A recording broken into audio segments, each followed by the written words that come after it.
What's up, everyone? Welcome back to Every Week We Follow. So we are back with our weekly thoughts because, let's face it, fuck all has happened because it's an international break and no one gives a shit about England.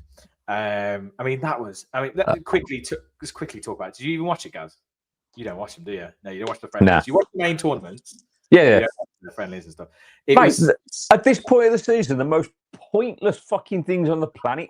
Like, nobody wants to be there. There's fucking 7 games left in the Premier League where everyone's battling for Europe and fucking relegation. No player wants to be there. Fucking 9 of them just walked out last week because, mate, it's a fucking joke. What a stupid time to have friendlies. I know it's just before the World Cup, but he knows his fucking 11 that he's taking. Who gives a fuck who else is going? Right, take your squad of 26. I don't give a shit if Dan Burn gets a fucking cap or fucking Madueke's injured now. Who gives a fuck? He ain't playing anyway. Oh, mate, I fucking hate England. They're shit. Absolute shit. Hopefully we'll win the World Cup.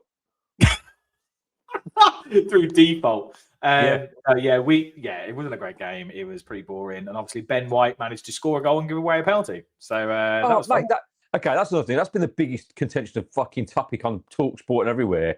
Should we forgive Ben White? Who gives a fuck? Like, he won't take, like it doesn't matter. Like, we're pretending that we're patriotic. Like, no one cares. Like, the World Cup, international football is a joke at the moment. The standard of it is a joke, right? It's kind of, we should have won every fucking major tournament in the last fucking 10 years and haven't, because we've had ball game. Yes, man. Like, football. I tell you that's bugged me this week. I feel like more than anything that it's just as corrupt as fuck, mate.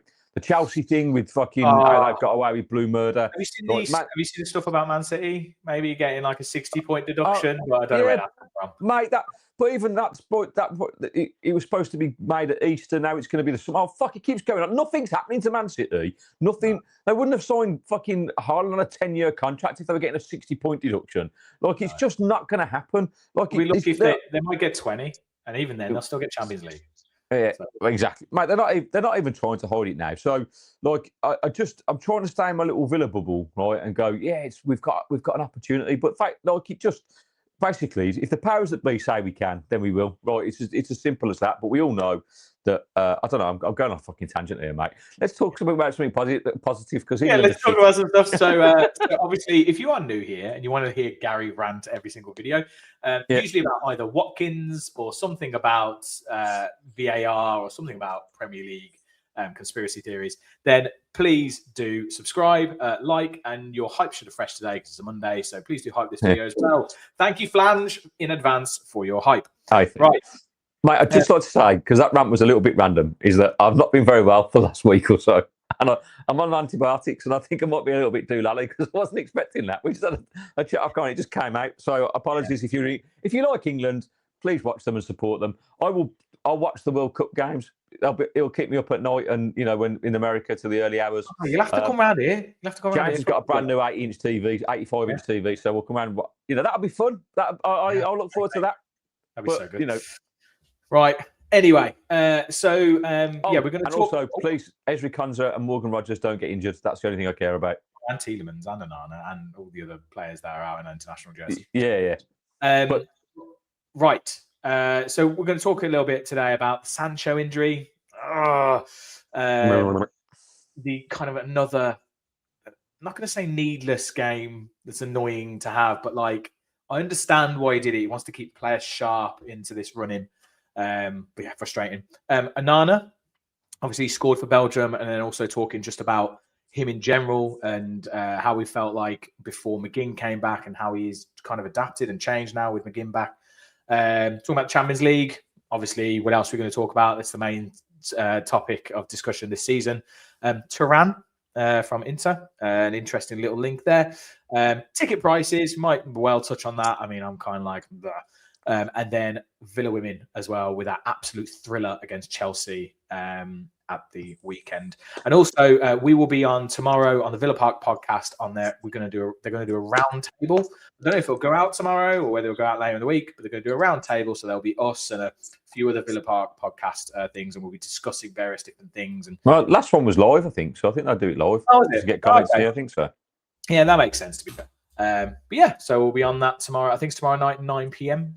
So that is Tuesday, the 31st, because at the point of recording, this is Monday morning. Right, Sancho. So just as he's starting to get a little bit, trying to get on a roll and get a little bit ahead of speed. Mate, okay. Speaking about pointless friendlies, right? I understand why he did it, but mate, it was a put like you just play. Go to Spain, right? Take what players you've got left. Take your under-23s.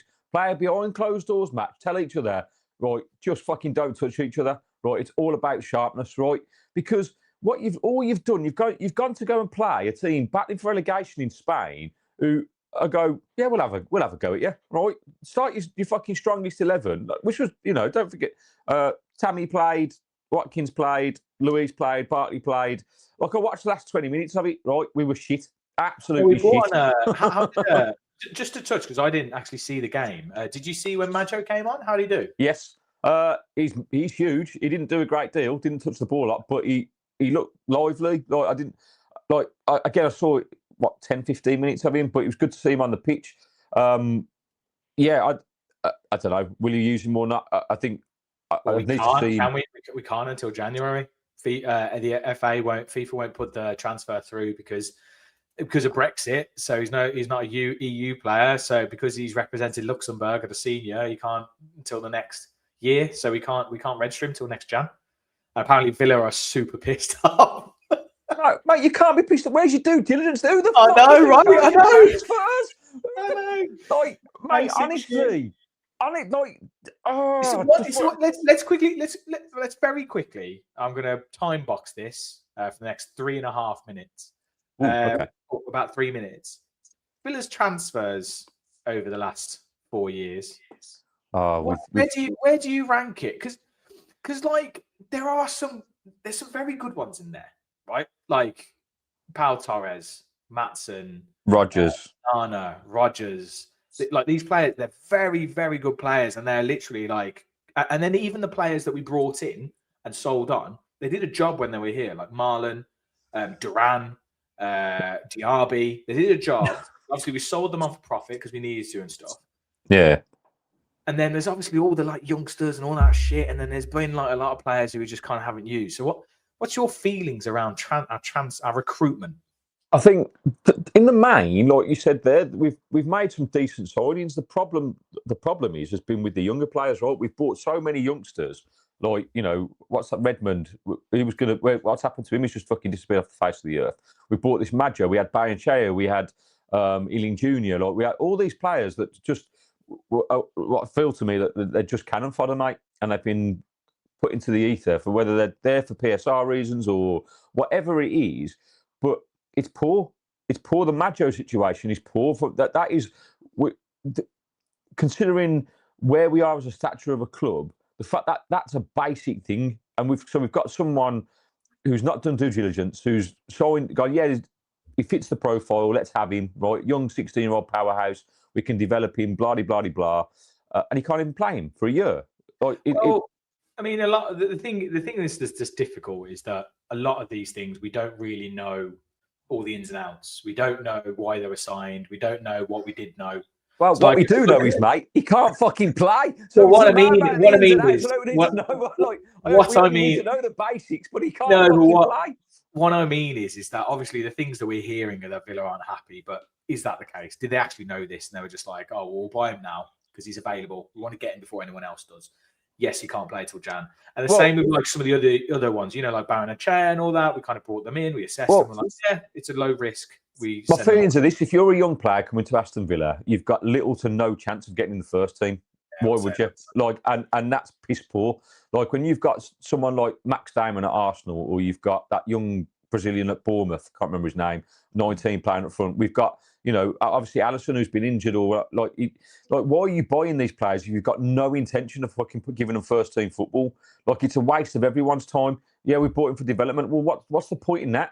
Like, at the end of the day, with the way football is now, like if you're good enough, right, you're old enough. It's as simple as and players.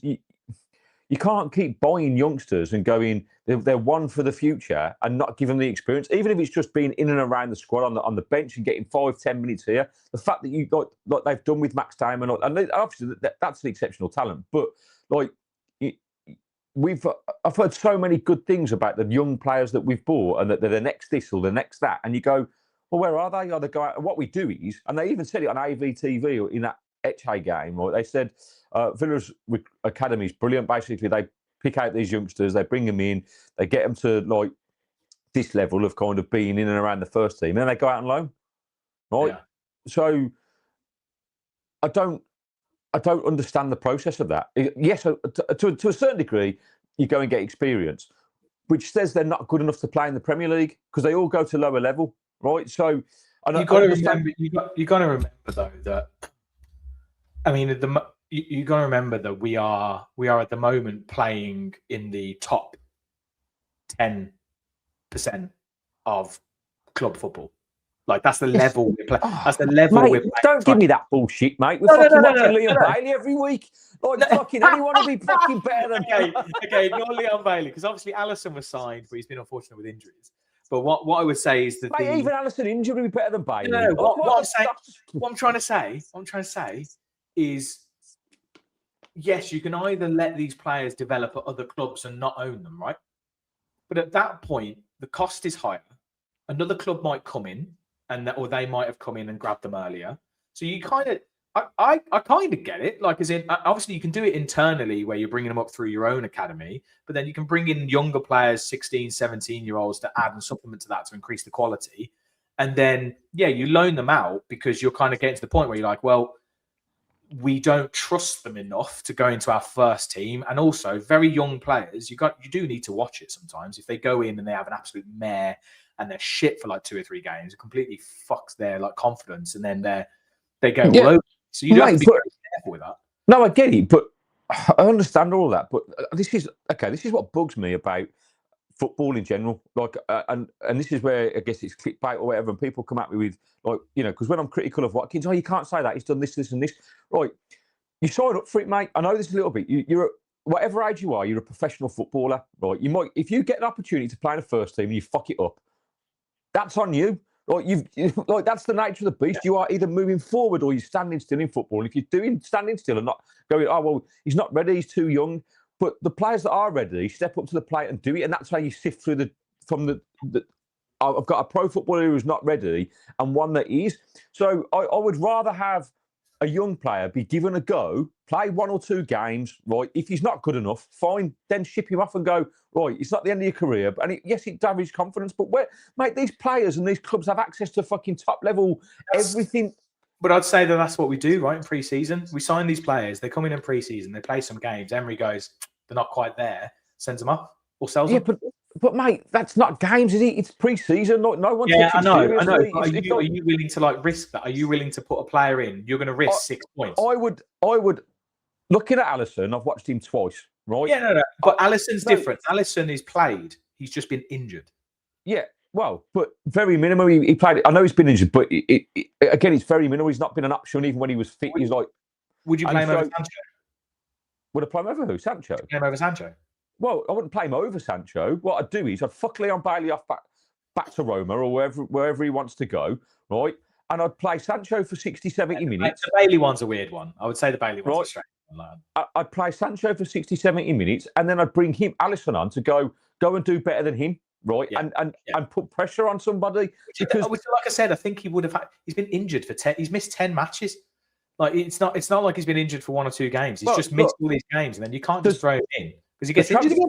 Well, the transfer stuff, and look, I love Unai Emery, but I don't agree with the way he rotates, and I don't agree with some of the younger transfers and how you're developing players. Because I get it, you're in a catch-22 because you're like you said, you're competing at the top echelons of the league, and you need performing players.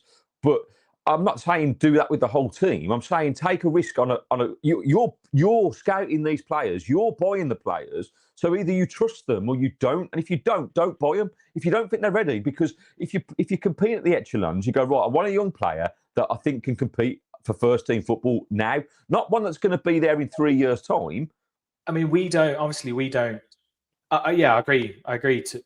on some of that. But I think that what we don't know when we see signings now, because you remember back in the day, right? There was all these players that would be signed, and you didn't like youngsters and you didn't know about it all.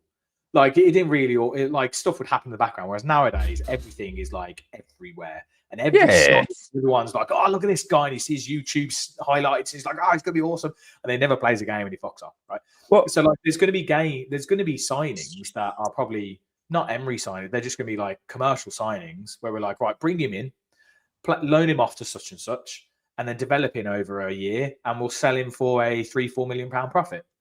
You do that 6 times. It's 25 mil. Look, I understand that. I do. Like, I'm ranting because I think in our current climate where we are so restricted in fucking being able to buy players. is a weird one. I would say Baron is a weird one because I think he's really proved himself over in Italy and what he's doing. Well, mate, I watched him in a pre-season friendly against Warsaw when we first got him, right? And he came on for 20-odd minutes and he pinged 70-yard passes left and right. And I was like, okay, that's an interesting. Obviously, it's against Warsaw, but you go out. Well, he's still just he's come on and he's done that. And he looked like a decent player, and we just get rid of him. And I just think in our current climate where we can't really go and splash the cash, right? That developing a couple of young players. I'm not saying all of these. Like you said, right? Do what you need to do. Bring them in if it helps with profit and sustainability, and you can move them when you get the experience. Fine, I understand that model, right? So I'm not saying don't do that. What I'm saying is, we've got 1 or 2 that could have easily been around the first team, could have easily got minutes, could have easily been there to cover. And instead you go, I've got to have the trusted Leon Bailey or the trusted fucking, I don't know, Douglas Luiz, who are nowhere near the standard. I would rather have a young kid who's hungry, who wants to kind of improve and develop. Yes, he might have like Burrows, who's played there, who looked out of his depth, right? And then when we've not seen him again. Now, that doesn't mean he's a bad player because I think he's just signed a new contract. But like that's how you learn. You can have a stinker and come back stronger. That's how you develop. But if you're never going to be given the opportunity, like I think we're missing out on something. I think we're missing a book here because other teams are doing it. Right? They're buying they're buying youngsters and they're playing them. And if it works, it works. But if it doesn't, it doesn't. That's football, right? You do that with any player. You buy a player. You hope that he fucking fits your system. You hope that he fucking fits into what you want. And sometimes they flop. Sometimes it takes them a while to adjust. That's it. But I mean, it's happened. We've had success from it recently, but more through necessity, through like having to play them because the player they're covering or their position's injured. So like with Rodgers, he would not have got the game time he got when he came in if Ramsey was not injured.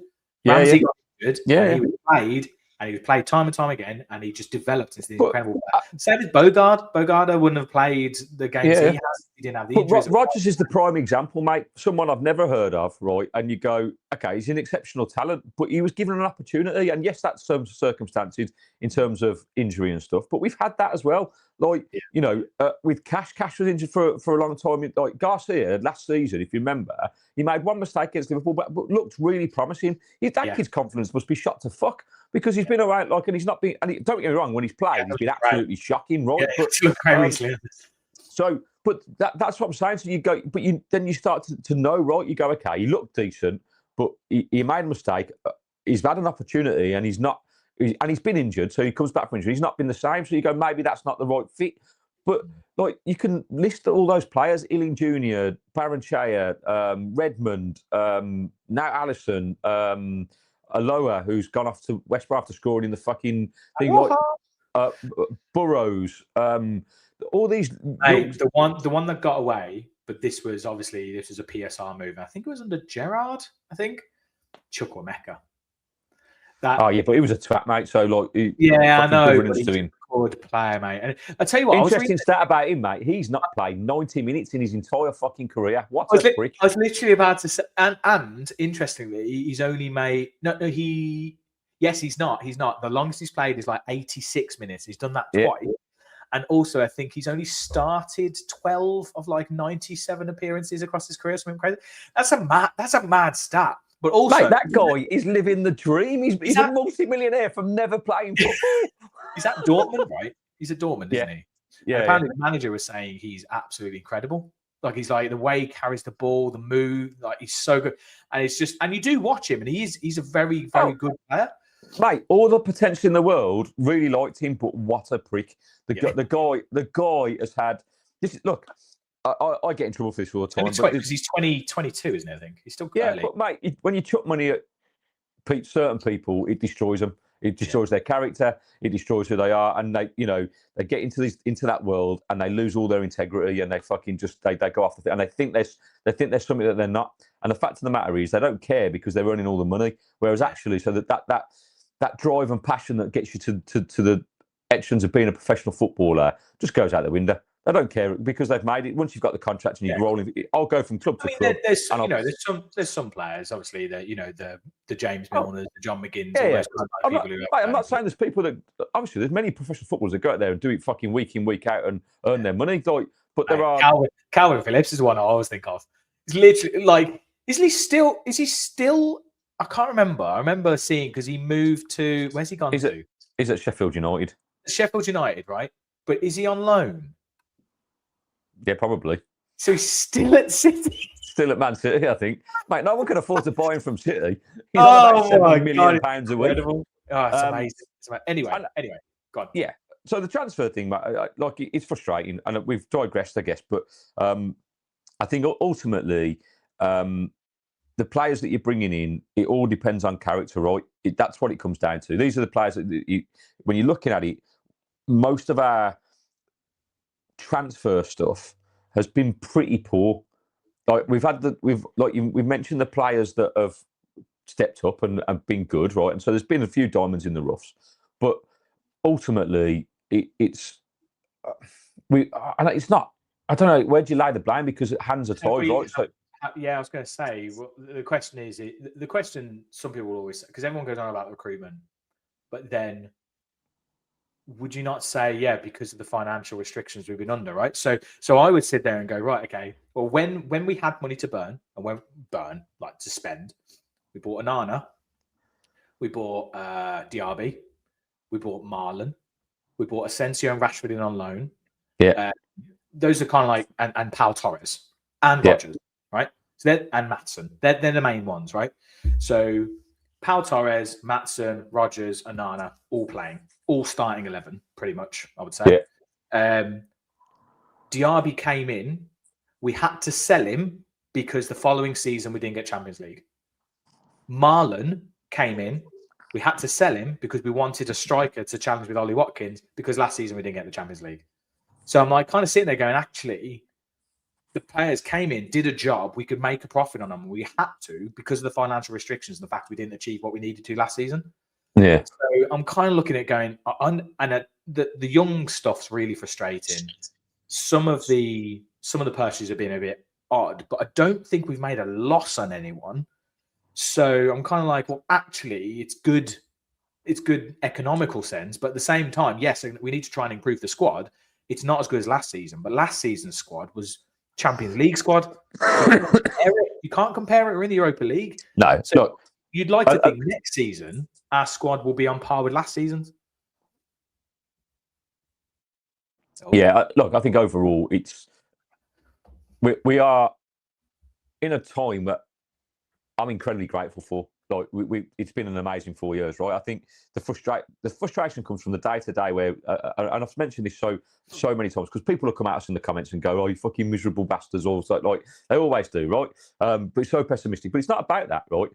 No, we are amazingly happy. We're happy. It's just we have to talk about something on these things, people. Yeah. But development points, right, to get to the level that we all want, which is competing for trophies, trying to win trophies, trying to compete in the Champions League year in, year out, potentially putting title challenges. It's fine margins, mate. And these things that we've got to get right now. I understand all the restrictions and all that kind of stuff. So the young stuff baffles me a little bit in a time where we've been that financially restricted. And let's face it, I would agree with that. The Marcus Rashford and Asensio thing that last year was brilliant. That was amazing, and we haven't been able to do that because, like you said, we didn't get Champions League, and it's scuppered us. And then you bring on the injury list as well, and this is part of the problem when you're looking at these players. That Onana, whilst has played a pivotal role in our team, when the going got tough, he's not been good enough in that midfield general role. Now Douglas Luiz, he comes back. You know, we had hope. Like I've always loved Douglas Luiz. Like I loved him. You know, when he was here originally. But Emery was right. He's hit a ceiling. He's not good enough. Bailey, nowhere near the standard that's required. So you know that January transfer window has hit us fucking massively hard, mate. And the fact that we are still where we are is down to I guess commendable the players that have stepped up, mainly John McGinn. You know, that he's going to be tough to beat for me for player of the season because of just the impact he has on the team. You know, and how we play when we haven't got him compared to how we play when we do have him. It's just the difference is fucking night and day. We've said it for years. I mean, like I said, when he got injured, or a few weeks after he got injured, and we were saying we were missing that kind of energy and the drive on leadership on the pitch. People at the start of the season were questioning John McGinn being like near the first team and being like, "Oh, we need to upgrade. He's not good enough," kind of thing. I'm like, that guy is unbelievable. His vision's incredible. His physicality, his agility, his just strength, and just like does not stop. He's on the pitch, moaning at everyone, trying to take the game by the scruff of the neck. He's brilliant behind closed doors. The guy is just fantastic, and every fan loves him. And so the entire fan base just lifted with him on the pitch and with him in the team. And he's fantastic. But back onto Onana, obviously he scored for Belgium the other day, and you were talking about him not really like stepping up. There's been a lot of criticism, I suppose, on Onana for the last season or two. He's a £50 million player, and he's probably spent the majority of that time in the on the physio table. On the table, on the injury table, exactly. So he's a bit made of glass. He's getting a little bit of a run of games now. He hasn't worked it with Luiz, and I think the one thing some people have often said is that he's only as good. He's only made better by having a good player beside him. Yeah. So like, he works well when he's got Tielemans or Kamara, and obviously we saw him with Barkley. It's excellent. What are your thoughts on that? Because obviously he's still young. Is he the future of our pivot? Him and Kamara, is that the I mean, he should be for the £50 million like that. And would he be worth that now? I don't know. Would you pay £50 million for him? A player that's kind of spent most, like, you know, if you were a scout now looking at him, you go back to Everton where he spent a lot of time on the injury table, and he comes to Villa and the same thing happens. You go, this kid's injury prone. Like it's happening a lot. But look, I can't, because he's 24 and he turns 25 in August. I think first and foremost, his character's immense, right? I think I love him as an individual. I think it maybe you buy him alone for having him in the dressing room. Again, he doesn't convey that on the pitch. That's the problem, right? So not consistently anyway. Like so, if you like you said, Dave, since McGinn's been back, outstanding, mate. Honestly, look, against West Ham, Onana was absolutely unbelievable. He had 100% long ball accuracy against West Ham, so passing forward was 100%, right? 7 tackles, like one, and kind of chucking himself on the line, breaking up play, like, you know, that the second goal was, you know, down to him. He tackled Bowen. Yeah, you know, it was unbelievable bit of play. And I guess I just expected him to do that while McGinn, Tielemans and Kamara are out, and really kind of be the one that kind of drove us forward, because he's got the personality. He's obviously well liked in the dressing room. But how flat were our performances when it was Douglas Luiz and Onana? Like it was poor, mate. And so some of that's around a sense of trust in it and stuff with the different players. Like I think like Onana maybe didn't know quite what he was meant to be doing, because Dougie was meant to be the one kind of pushing forward, but he never really did. No, he never made that forward pass. He would hold back. He'd be stood in the back four. Mate, they look. What am I doing here? Am I going? They look like two players that had never played together, and we're talking a different language. He's talking whatever he speaks about 5 different languages, doesn't he? But he certainly weren't speaking Brazilian. So, that was poor. But whereas with Barkley was very clearly going forward. So Onana was that holding role, and he was the one who was sweeping everything up. Yeah, it worked really well, and I would love nothing more than any of these players, mate, but mainly Onana, like to be that midfield general. He's young enough. He's 24 years old. He could be, along with Kamara, the future of the Villa midfield, right? Because McGinn and Tielemans are getting a little bit older. Like, don't worry, Tielemans has got a couple more years left in him. He's fucking quality. But yeah, he 29, I think he is. Yeah. but Tielemans could, the way Tielemans plays, he could probably go on for quite a while, mate, because he's not moving around too much. It's his reading of the game and his ability to pass the ball forward. He's like a Pirlo, isn't he? He could play to his 40. He's given the ball and let him do what he does, right? Yeah. But yeah, so Onana's got an opportunity, to really progress his career at Villa in the situation that we're at. So hopefully he will, mate. Like, it's easy to say, like, and I know it is a poignant point that obviously he plays better with better players around him, and that's natural. We all do. Like, if you ever played football, obviously levels rise when you play with better players. They just do.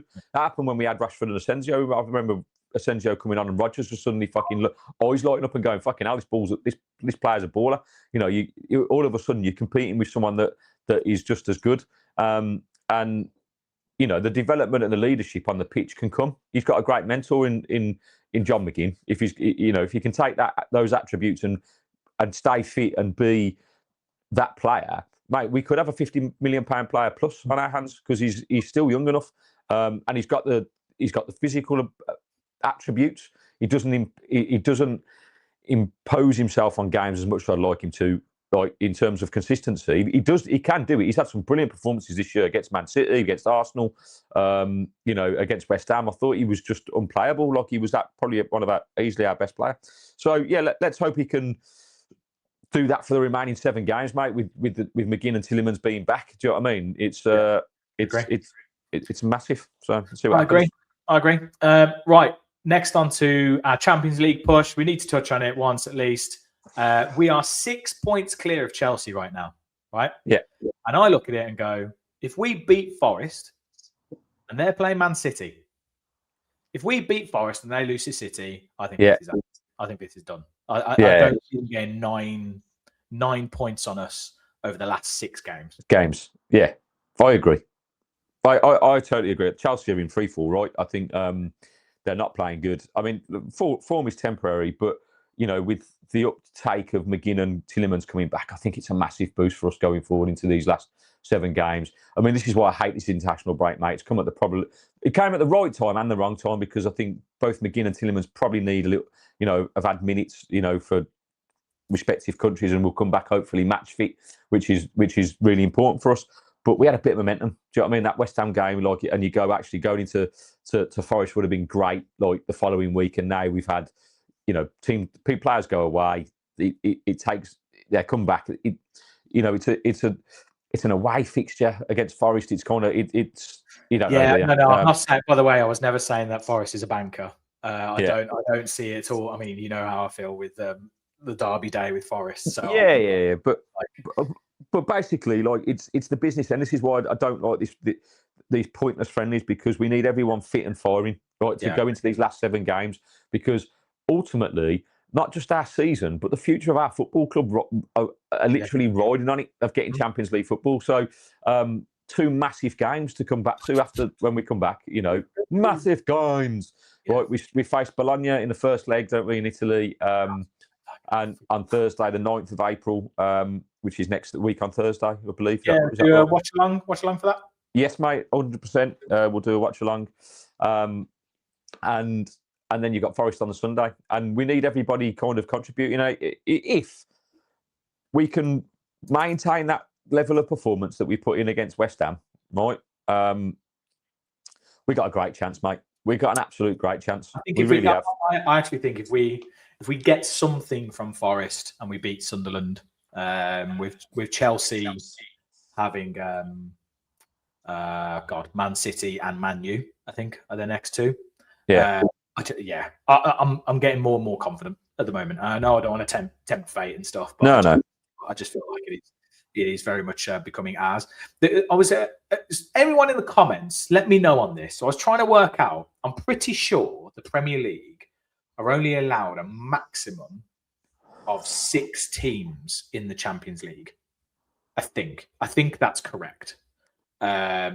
Because we'd have the coefficient down to 5th, and then you'd have the Europa League winner. Now, if we win the Europa League and we get top 4 or top 5, top 4, right? But if Liverpool, for instance, win the Champions League, does that mean it only goes to top 4? It's a good question. Let us know in the comments. I don't know. If I knew you were asking that, mate, I'd have researched it. I don't know. And on that is if us and Liverpool finish outside of the top 4. Oh, okay. Because Liverpool ain't winning the Champions League, mate. Let's be honest. Right, so they're just a weird beast in the Champions League. They're just a weird. It's just, they just have this thing. It's like Real Madrid. It's like they just have this weird thing about it. Anyway, Thuram. So obviously there's been links there. It's what is it we've heard? 60, 70 million. Yeah, I mean, I don't know how true this is, mate. But I've just seen a couple of things. There's I've seen a lot of noise. There's Reed Aston Villa. There's Sports Mole have mentioned it. We've put in a 70 odd million quid. So it's definitely it's on Yahoo Sports as well. Apparently Newcastle are also looking at him as well, right? So yes, I mean, how the fuck would Newcastle do that? They haven't even got Europe next season.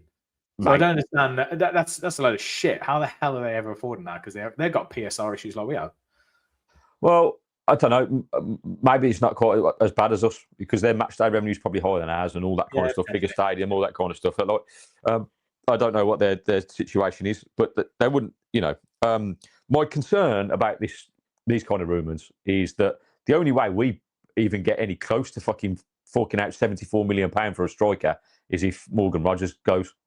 Yeah, that's that. Because even I was going to say, even if Morgan Rogers, so say for instance, if Morgan went for one, I mean, I know we always say like 150, but realistically, 120, something like that, right? If he went for 120, even within UEFA's SCR, you have to take by a third, so we only actually get 40 mil from for the year. So it's But I think there'll be an exodus at Villa. I think players will be going. So I genuinely, this is my own opinion and thoughts. I think there'll be one standout signing this season. I think players will leave. We'll get that wage bill down with. That's Martinez, Rogers, Watkins. Striker position.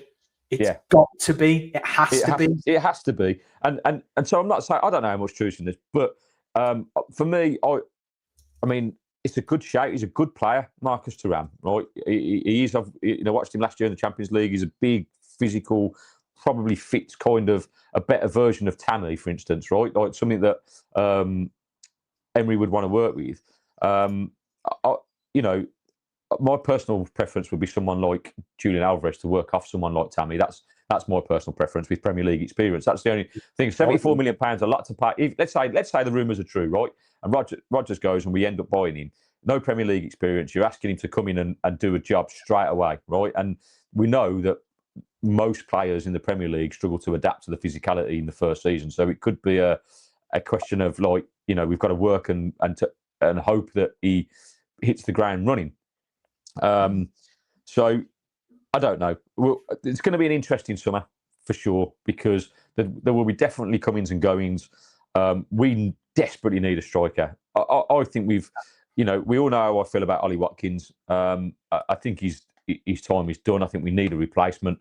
And even if he doesn't leave Ollie, because we spoke about this before, like Ollie's going to be 31 at the end of the year.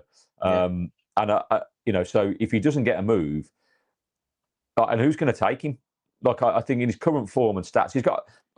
It's down to Ollie now. Ollie's got a fantastic opportunity in the last 7 games to put a case for one, his England place, and two, to get into those double figures for the season again. And it would be a fantastic achievement for him. Look, I will not change my criticism on Ollie Watkins. His numbers aren't been good enough, but he's been a wonderful servant. He started to the game against West Ham. He looked better. He's just not. We just know he's not going to get any better than what he is, and he's going to struggle to keep that level of consistency now. I think you mentioned it. You mentioned this to me, and I don't know if it was chatting or whether we spoke about it on the pod, but just to have him as a backup striker. Yeah, why not? If we don't sell him, because the attributes we all love about him, I'm all for that. Do it here and there. I just don't think he can do it all the time.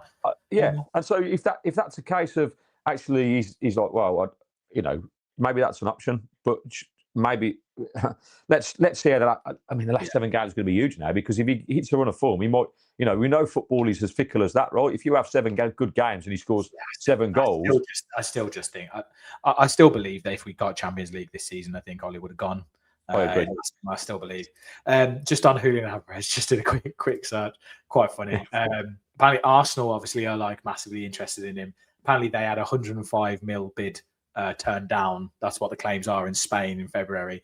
Apparently, Atleti want to add a crazy 500 million euro clause to his contract, which basically means obviously that's somewhere where they would have to accept it. But it basically means you're looking. Hands off. Yeah, you're looking at least 150, 200 million. So there's no chance that's. Okay, that's the fantasy league draft. Yeah. That's championship manager coming in. Right. I was going to talk about tickets, but I want to kind of like tie up now. I want to round up so we can potentially talk about that in another episode. Maybe tempting fate here. Once we get past Bologna, see how the prices are for the semi-final and a possible semi-final against Forest. Like, how much are they going to charge for that? Yeah. We just wanted to touch on Villa women. So obviously, an incredibly thrilling 7-goal thriller. Unfortunately, Villa coming out on the other side, on the bad side of it. Did you see the game? I saw the highlights. No, I didn't follow the score. Mate, I didn't see the game, but it was I know that they went 1-0 up pretty early. They scored in the second minute. Then they went 2-1 down or 3-1 down, got back to 3-3, and then lost it at the death. But look, it's interesting because obviously, for those of you that follow me, my daughter plays football, so I've got a massive keen interest in the women's game. Not just the Villa. I do try and follow the Villa women. It's moving up. They've had a mixed season, right? But to go to Chelsea, who are third and have obviously dominated the WSL for so long, right?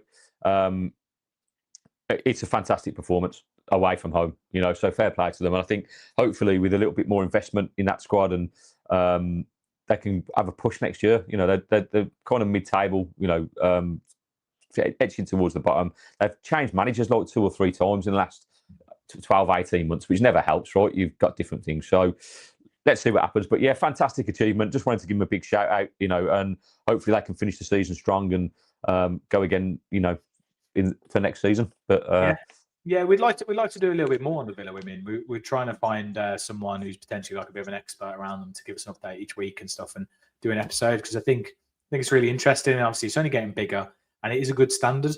It's very interesting to watch. Right, brilliant. Well, that's all we've got time for here. We will be, like I said, we are on the round table with Villa Park podcast tomorrow.